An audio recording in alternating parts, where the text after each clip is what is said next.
what is real happiness. The real happiness is hint of real happiness. What is real happiness? That is being described by Lord Sri Krishna to Arjuna. What is that real happiness? Happiness we feel through our senses.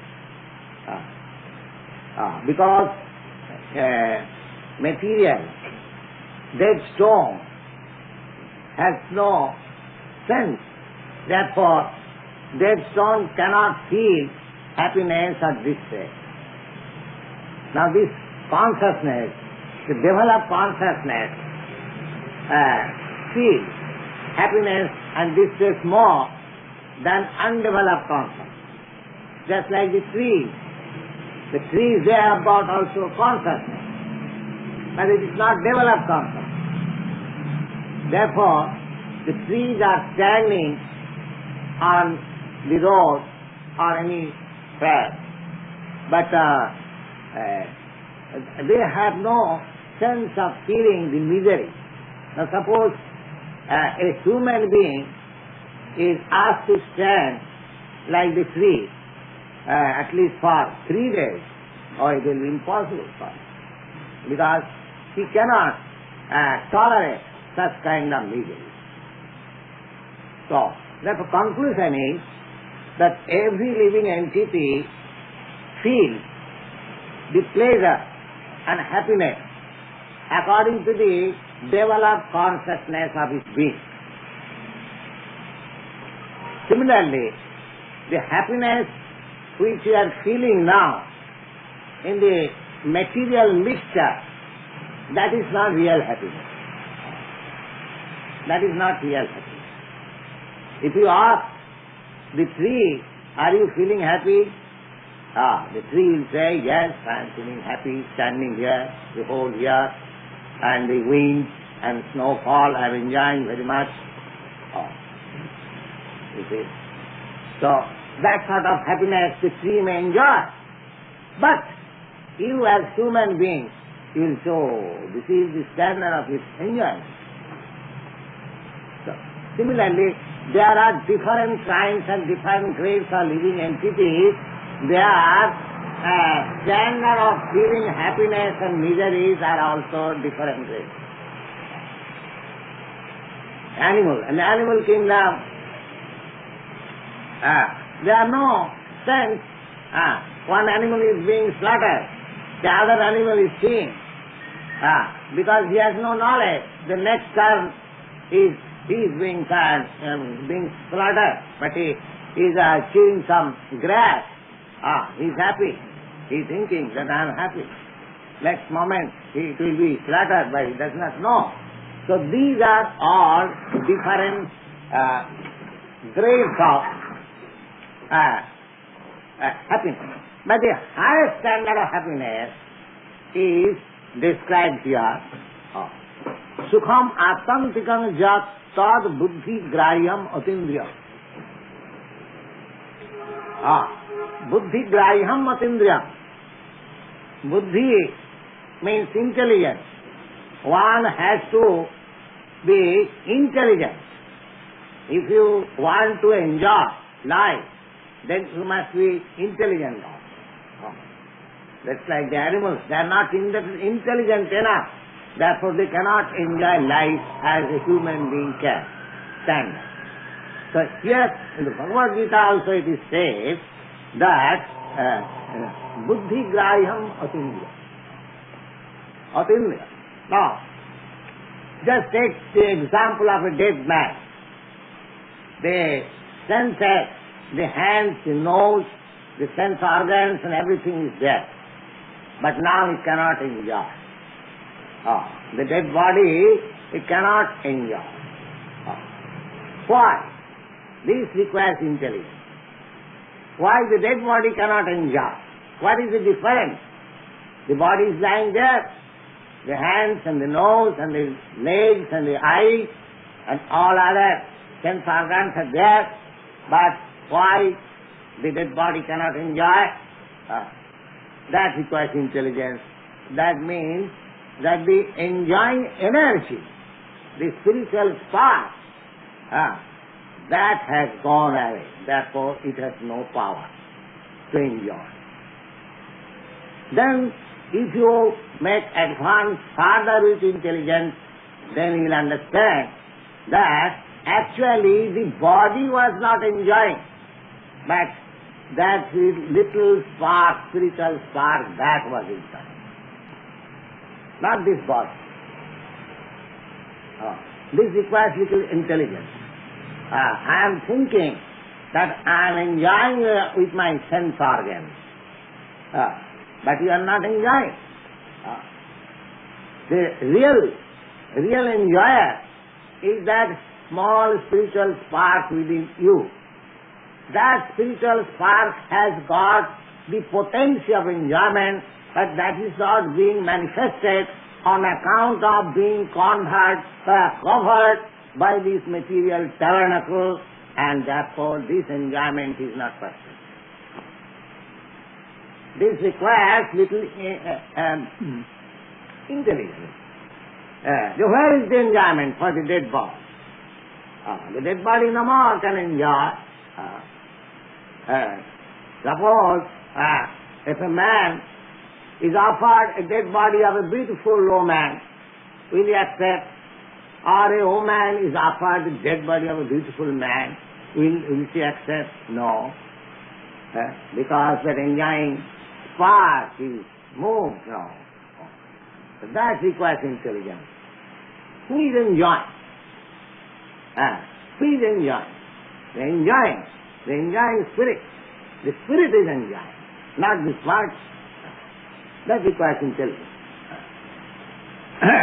Then again, now, if that spirit is enjoying, then the spirit must have enjoying senses also, otherwise how it can enjoy?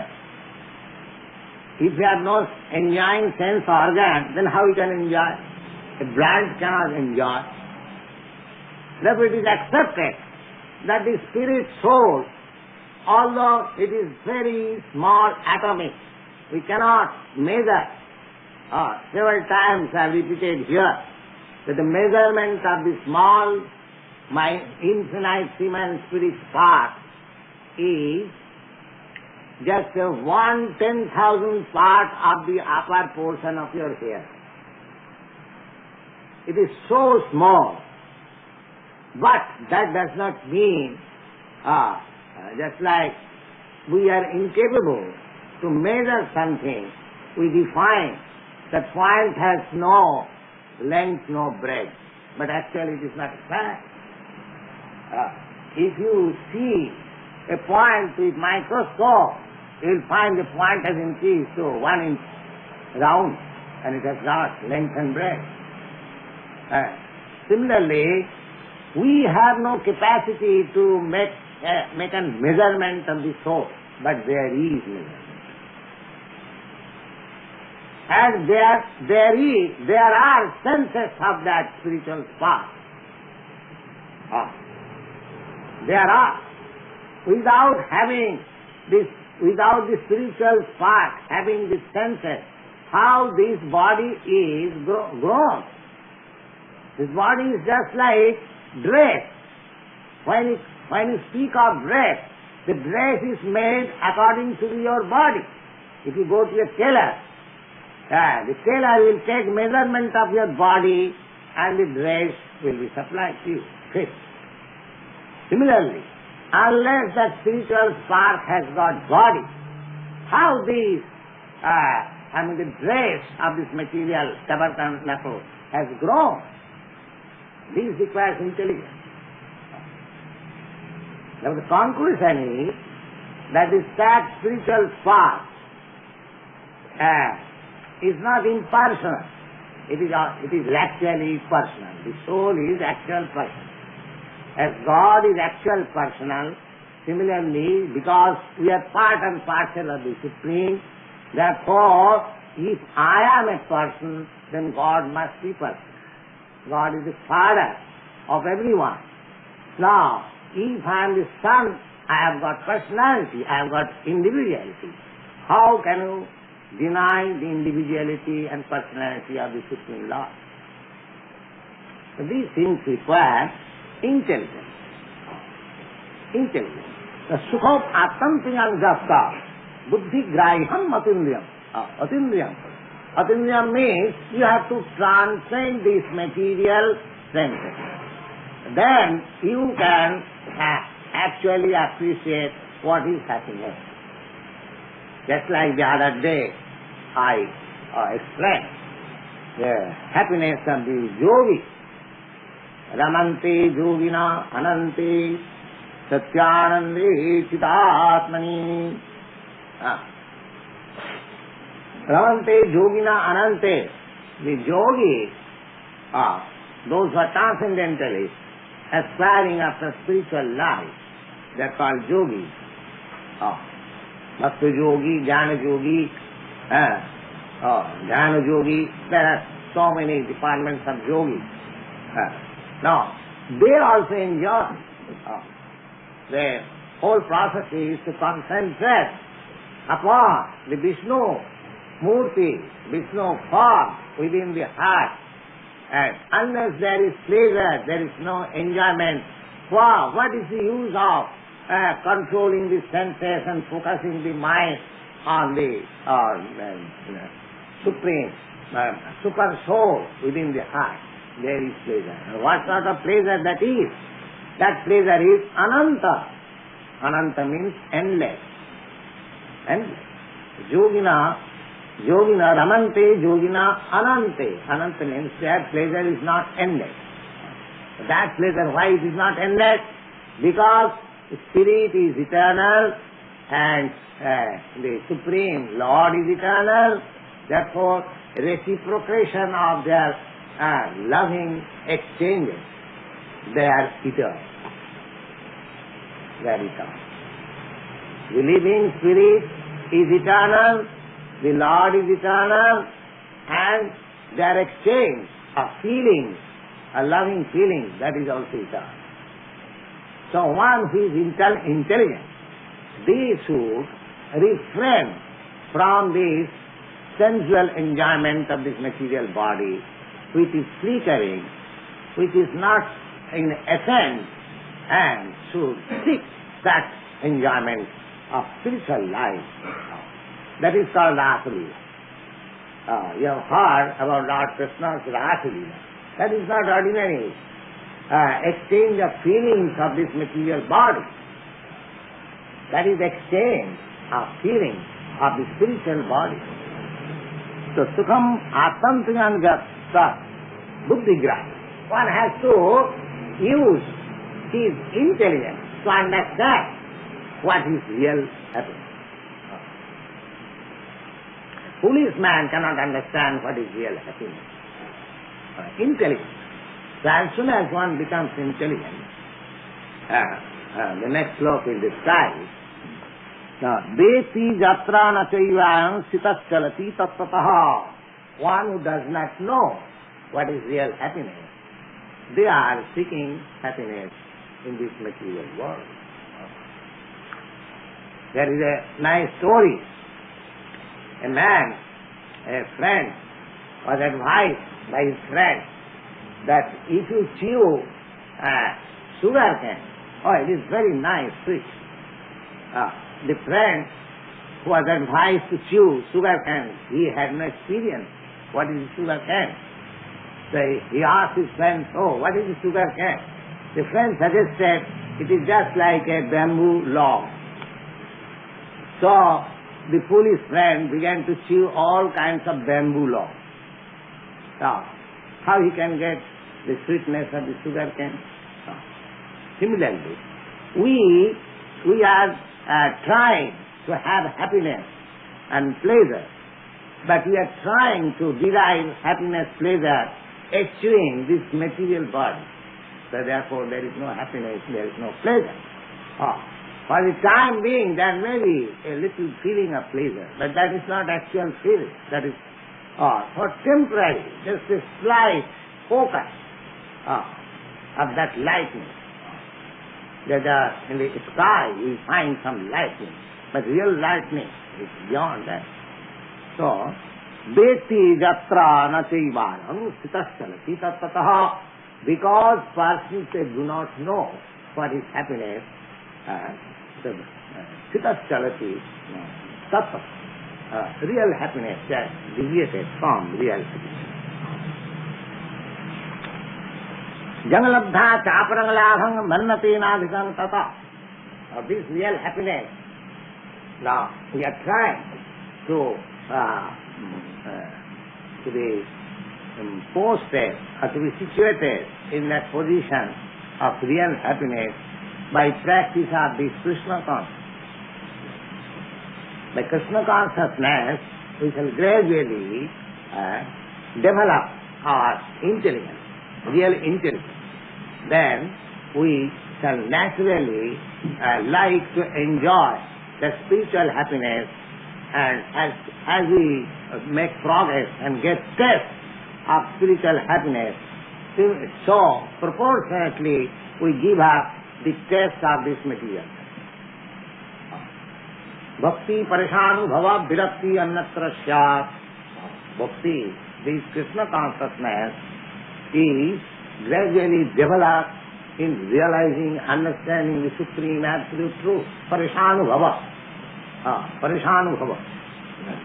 Whereas parishanubhava, as we make progress to understand the absolute truth, naturally we become detached from this false happiness we are trying to enjoy.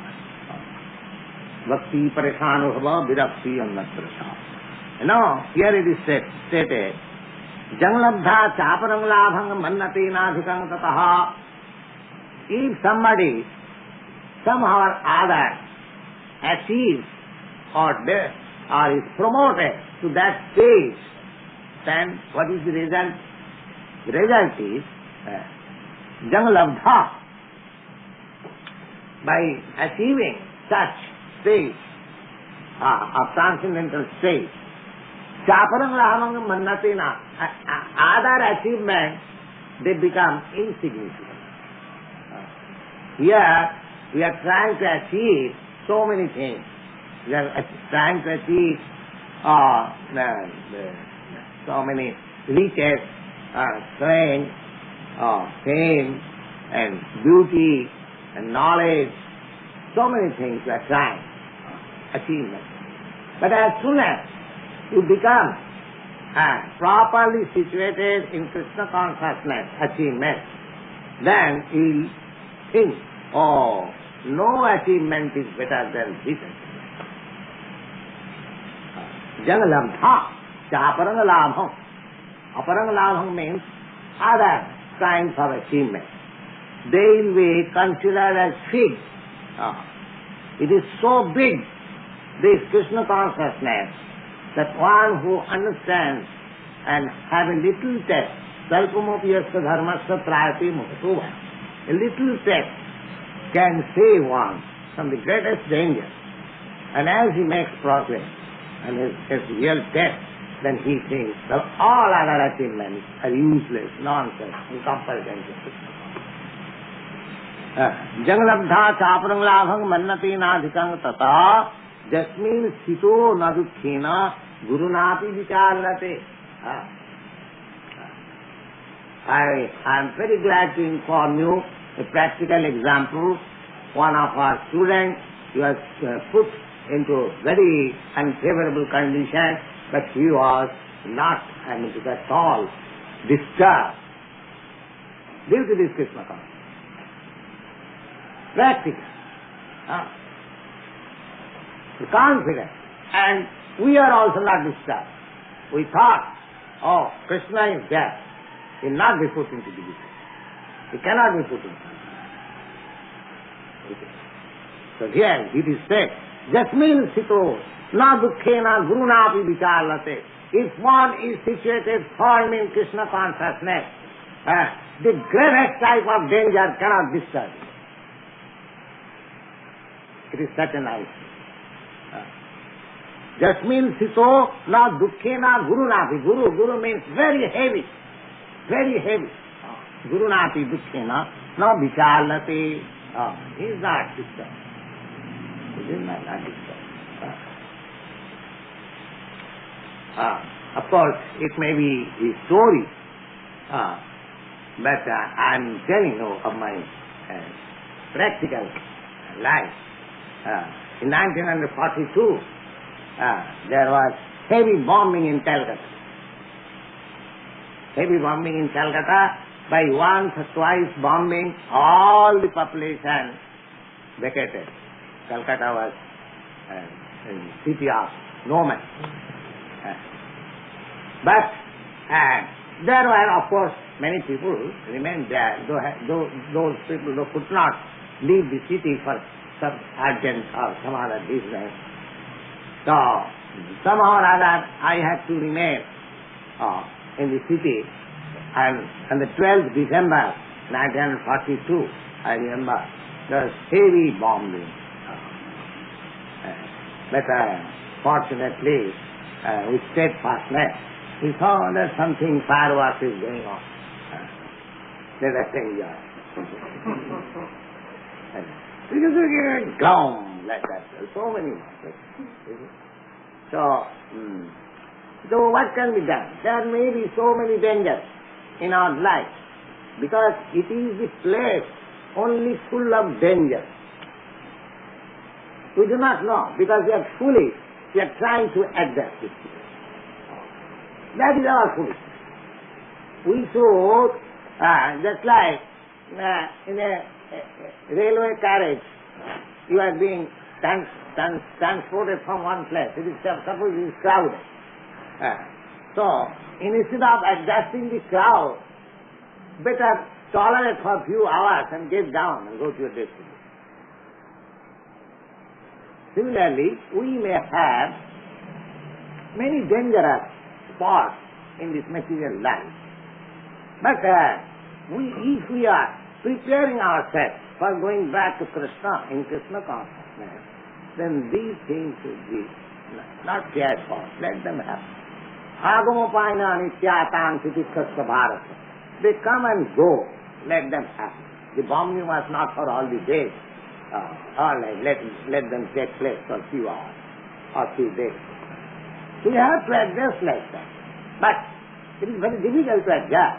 But one who is situated in Krishna consciousness, he is not disturbed. He is not disturbed. That is the technique of not being disturbed. The more we advance in Krishna consciousness, we become free from this material entanglement. There is a very nice verse in ЩrīmadBhāgavatam. Samasritoji padapallabam plamam mahatpadam punnajasu murari bhavam buddhi vatsa padam param padam padam padam jadvipadam natesham. Samasritoji padapallabam plamam. Now this material world is compared with a great ocean. And actuality, those who have traveled on the sea, now they have seen Atlantic Ocean, Pacific Ocean. This is only a spot. This earth is only a spot in this material universe. So we have got these two big oceans, Atlantic and Pacific Ocean. Just imagine that within this universe, millions and millions of planets are floating. How many Atlantic and Pacific oceans are there? You can just imagine. So this is actually a great ocean of misery. Bhabam Buddhi, the Shastra says, is a great ocean of birth and death. So Bhabam Buddhi, Samasritaji Padav. Now, in order to cross the ocean, you require a very nice boat, strong boat. Then you can cross over. So we have to cross over this ocean of Nissan material. And what is that boat? That is lotus feet of Krishna. You take shelter of the boat which is Krishna's lotus feet. Samasrita. Take with great faith that I am now accepting this boat as my life boat. Then what is the result? Now, Mahatpadam, don't think that, oh, Krishna's both or feet is so small. No, it is Mahatpadam. Mahatpadam means the whole material creation is resting on his legs. Mahatpadam, Punnajatum Rare. The one who has taken shelter, that for him this great ocean of Nibbana is just like the water containing on the impression of cupped legs. Of course, we have no experience in India, I got experience, because the cups and cows, they go on the pasturing ground, and in rainy season their hoofs make holes, and in that hole there are some water. So that water, this great ocean is compared like that one. So nobody has any difficulty to cross it. So, Bhavam Buddhi Vatsapadam Param Padam, and for them, those who have taken shelter of Krishna consciousness, for them is waiting Param Padam, the supreme abode. Padang Padang Jad Vipadang Natesham, this place where in every stage there is danger, this place is unfit for them. Padang Padang Jad Vipadang Natesham. It's very nice. So, Jasmin Sito Nadukhena Guru Napi Vijalate. If you are actually situated in Krishna consciousness under the shelter of Krishna's lotus feet, then Guru Napi Dukhena, very heavy skies of danger may be before me, I shall not be disturbed. Or anyone who has taken the shelter like that, he will never be disturbed. He will never be disturbed. Sang vidya dukkha sang yoga bhyagang yoga sangitam sa nishchayana yuktavya yoga nirbinna chetasa. Sang vidya dukkha sang yoga bhyagam yoga sangitam.